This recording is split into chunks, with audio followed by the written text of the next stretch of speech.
बरुणेई पाददेशे कलिंग पाइक संगठन पक्षर पाइक विद्रोह स्मारकी प्रतिष्ठा दिवस पालन कर पाइक विद्रोह स्मारक निर्माण कार्य को त्वरित करने कलिंग पाइक संगठन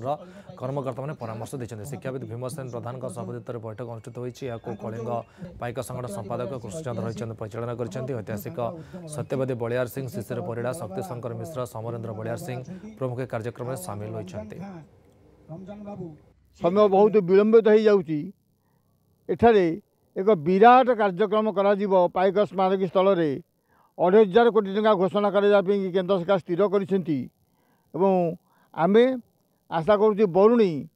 समग्र भारत में एक तीर्थस्थल भाव में परिणत हम और से कथा को मन रखापी आम आज एकजुट हो आशा करूँ जे केंद्र सरकार जो योजना कर जो भली लक्ष्य रखी राज्य सरकार अनुरूप भाव से भली सहयोग देले यही स्थान विकसित हम यही आशा पोषण करुँ।